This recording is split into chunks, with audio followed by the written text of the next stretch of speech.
Hello everyone, welcome to Chanakya IAS Academy Patna. Topic of the day session.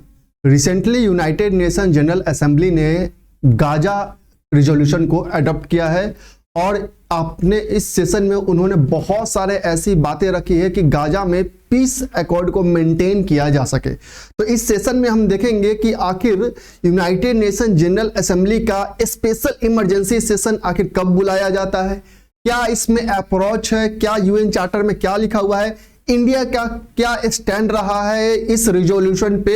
इन तमाम बातों पे हम इस सेशन में डिस्कशन करेंगे. So let's begin the session. So recently United Nation General Assembly ने Gaza resolution adopt किया है and this resolution is about to bring truce between Israel and Hamas and demanding aid and access to the Gaza Strip. Recently, United Nations General Assembly has passed a resolution calling for an immediate humanitarian truce between Israel and Hamas and demanding aid access to Gaza. कि Gaza में जो civilians को बहुत सारे humanitarian crisis से जूझना पड़ रहा है, झेलना पड़ रहा है, उसमें एड सर्विसेज प्रोवाइड किए जा सके, ह्यूमैनिटेरियन एक्सेस दिया जा सके. इसके लिए यूनाइटेड नेशन जनरल असेंबली ने अपने 10th इजराइल और हमास का जो कॉन्फ्लिक्ट चल रहा है, इजराइल और पैलेस्टीन का जो इशू है, उसको लेके इसका जो 10th कह सकते हैं इमरजेंसी स्पेशल सेशन जो बुलाया गया है, उसमें यह रिजोल्यूशन ऑप्ट किया गया. पहला जो रिजोल्यूशन इमरजेंसी स्पेशल सेशन बुलाया गया था on Israel and Palestinian issue, वह 1997 में, अप्रैल 1997 में यह special emergency situation United Nation General assembly का बैठा था on Israel and Palestinian issue और यह 10th इमरजेंसी सिचुएशन है, स्पेशल सेशन है. अ टोटल ऑफ 120 कंट्रीज, यह जो रिजोल्यूशन है उस पे 120 कंट्रीज ने इस रिजोल्यूशन के फेवर में वोट किया है, 14 कंट्रीज ने इस रिजोल्यूशन के अगेंस्ट में वोट किया है और बहुत सारे कंट्री अब्सेंट रहे हैं जो कि 45 है, इंक्लूडिंग इंडिया. इंडिया भी इस रिजोल्यूशन पे वोट करने में अब्सेंट रहा है. India abstain in the vote exemplified balancing act it has adopted, और इंडिया इस रिजोल्यूशन पे वोट करने से खुद को बचाया है और वो अलग रखा है खुद को. अब बात हम करते हैं, यह जो स्पेशल सेशन आया है यूनाइटेड नेशन जनरल असेंबली का, इसका क्या क्या मेन प्रोसीडिंग्स रहा है. अगर हम मेन प्रोसीडिंग्स की बात करें इस इमरजेंसी स्पेशल सेशन का यूनाइटेड नेशन जनरल असेंबली का, तो जो resolution titled protection of civilians and upholding legal and humanitarian obligation was adopted with 120 nation voting in its favour, कि जो यह रिजोल्यूशन पास हुआ है उसका टाइटल दिया गया है protection of civilians and upholding legal and humanitarian obligation, कि गाजा में जो सिविलियन के साथ जो ह्यूमैनिटेरियन क्राइसिस हुआ है उसको प्रोटेक्ट करने के लिए, उसको अपहोल्ड करने के लिए और humanitarian add and services provide करने के लिए यह रिजोल्यूशन ऑप्ट किया गया है, जिसे 120 कंट्रीज ने सपोर्ट किया है. आउट ऑफ 193 जो इसके मेंबर कंट्रीज है उसमें 120 ने इस रिजोल्यूशन को सपोर्ट किया है, लेकिन 14 कंट्रीज जिसके अगेंस्ट में भी हैं और 45 कंट्रीज ऐसे हैं जो कि न्यूट्रल स्टांस रखे हुए हैं, उन्होंने वोटिंग नहीं किया है. Like India, joint Australia, Canada, Germany, Japan, Ukraine and United kingdom in the group of 45 who remain abstain on the resolution.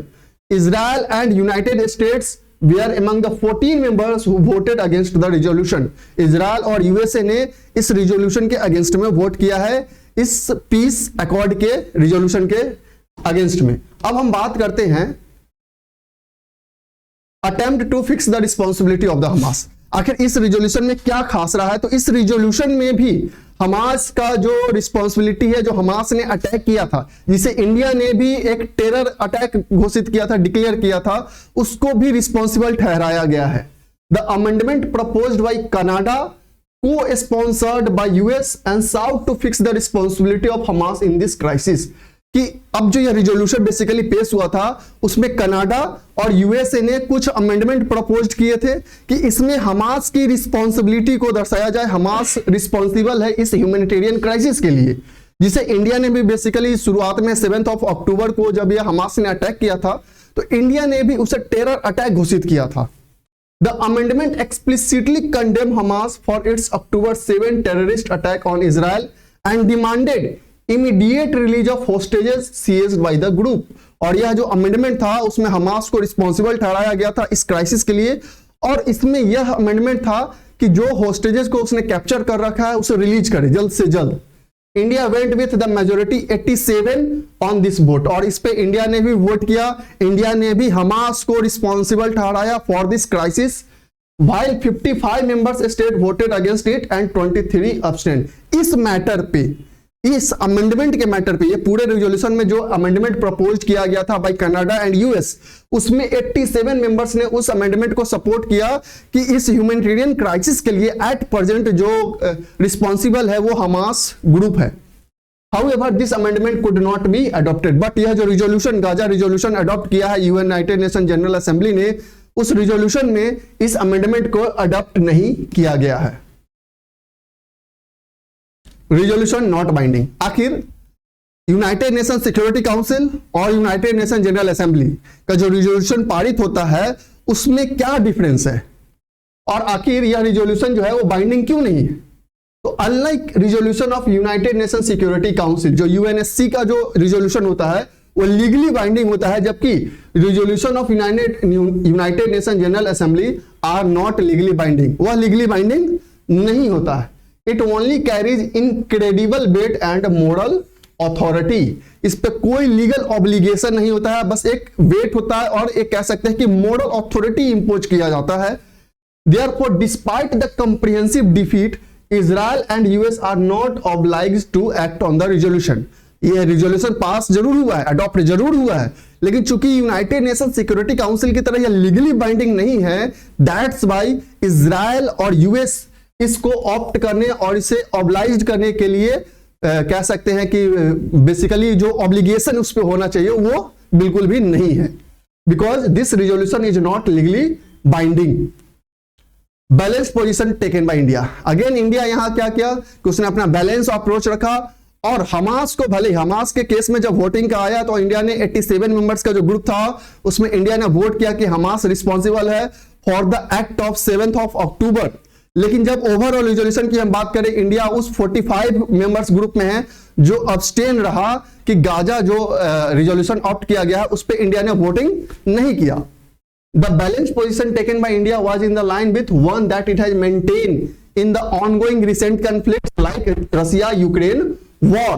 The diplomatic toolkit of hedging and balancing between the warring sides has been a consistent feature of the New Delhi approach. कि इन जो new Delhi मतलब government of India का जो approach रहा है वो इस कह सकते हैं बीते 3-4 साल में जितने भी ग्लोबल कन्फ्लिक्ट्स हो रहे हैं उसमें एक बैलेंस्ड अप्रोच रहा है, चाहे रसिया और यूक्रेन का वॉर हो, चाहे अभी इजराइल और पैलेस्टीनियन का वॉर हो, कि किसी को एकदम ऐसा नहीं है कि हम कह सकते हैं कि बायस्ड होके हम उसे वोट करने जा रहे हैं। जब हमास रॉन्ग था तो हमास के अगेंस्ट में इंडिया ने डिक्लेयर किया और हमास के अगेंस्ट में वोट किया, और जब यहाँ पे चूंकि गाजा पे जब बहुत ज्यादा अटैक किया गया इजराइल के द्वारा, बहुत सारे सिविलियन की कैजुअलिटीज हुई, तो वहां भी ह्यूमैनिटेरियन एड देने के लिए इंडिया ने सपोर्ट किया, और इंडिया के एफर्ट से बहुत सारे ह्यूमैनिटेरियन एक्सेस वहां प्रोवाइड भी किए गए।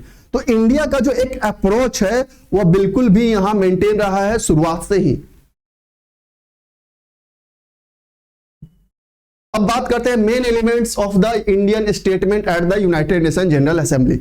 इंडियन का जो स्टेटमेंट रहा इस असेंबली पे क्या क्या रहा। It condemn violence specially the 7 October attack by Hamas, conveying it's support for Israel. जब हमास ने अटैक किया तो इंडिया ने इजराइल को सपोर्ट किया कि हमास का जो यह अटैक है इजराइल पर वह एक टेररिस्ट अटैक की तरह है। It then balanced out its support with a statement on plight of the people of Gaza. और फिर कैसे बैलेंस भी अपना अप्रोच कैसे बनाया कि जो गाजा में जो लोग रह रहे थे, जो सिविलियन कैजुअलिटीज हो रहे थे, वहां पे उसने अपना सपोर्ट किया और कहा कि वहां पे लोगों को ह्यूमैनिटेरियन एक्सेस मिलना चाहिए। It welcomed the international community's escalation effort and delivery of humanitarian assistance to the people of Gaza. India too has contributed to this effort and exercised restraint and responsibility. कि Gaza में जो इतनी casualties हो रही थी वहां पे humanitarian assistance provide किया और खुद भी कंट्रीब्यूट किया इन ह्यूमैनिटेरियन एक्सेस सर्विसेज, और ताकि वहां की जो सिविलियन पॉपुलेशन को जो प्रॉब्लम्स हो रही है वो सारे जो प्रॉब्लम्स है वो ना हो।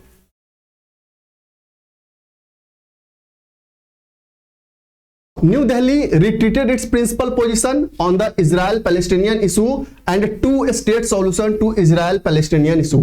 कि इंडिया जो शुरू से ही सपोर्ट किया है इस टू स्टेट सॉल्यूशन को, इजराइल और पैलेस्टीन का जो इशू रहा है उस पर टू स्टेट प्रिंसिपल को इंडिया शुरू से ही सपोर्ट करते रहा है. It believes in the establishment of sovereign, independent and viable Palestine living with in coordination with Israel.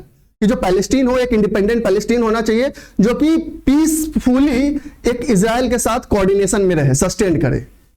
India council diplomacy and dialogue. India asked the parties to deescalate, eschew violence and work towards creating a condition for resumption of direct peace negotiation. और India शुरू से ही effort लगाता रहा है कि एक peace accord sign हो ताकि दोनों इंडिपेंडेंटली कोऑर्डिनेशन में अपना जो भी ऐसे कह सकते हैं जो इकोनॉमी है, जो डिप्लोमेसी है, वो रन किया जा सके इंडिपेंडेंटली. तो इंडिया इनिशियली और अभी भी इस टू स्टेट सॉल्यूशन को यह सपोर्ट करते रहा है इजराइल और पैलेस्टीन के इशू पे.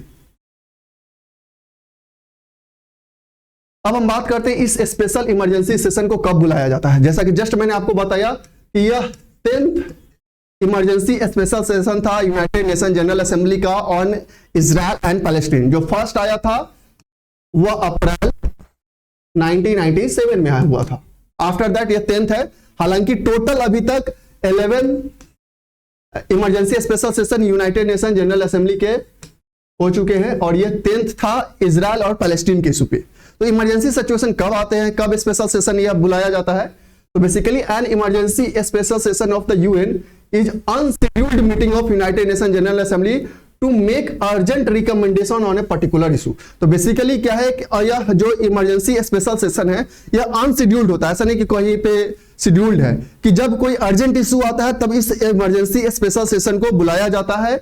If the general assembly not in the session then UN charter allow it to meet in emergency special session within 24 hours of the request. Therefore कि जो बेसिकली क्या है कि जनरल असेंबली अगर किसी टाइम में सेशन में नहीं है और कोई अर्जेंट इशू है तो उस पे यूएन चार्टर अलाउ करता है कि इमरजेंसी स्पेशल सेशन बुलाया जा सकता है within 24 hours of call. The procedure to call an emergency special session are laid out in the rules for procedure of United Nation General Assembly. Emergency special session is called if requested by the Security Council on the vote of any 7 members or by a majority of the members of the UN. कि अगर United nation security council के 7 member अगर vote करते हैं emergency special session के लिए या फिर मेजोरिटी मेंबर्स जो है यूएन के वो अगर वोट करते हैं तब भी इमरजेंसी स्पेशल सेशन बुलाया जा सकता है. अभी तक total 11 such emergency session United Nation General Assembly के बुलाए गए हैं सिंस 1950 और इजराइल पैलेस्टीनियन इशू पे यह 10th इमरजेंसी स्पेशल सेशन था. तो यूनाइटेड नेशन असेंबली ने यहां पे गाजा रिजोल्यूशन अडॉप्ट किया जिसमें 120 कंट्रीज ने उसे सपोर्ट किया. 14 जो है उसके अगेंस्ट में गए. 45 जो मेंबर्स थे उसके वो अब्सटेन रहे इंक्लूडिंग इंडिया. तो ये था United nation resolution on Gaza. So that's all for today. Thank you.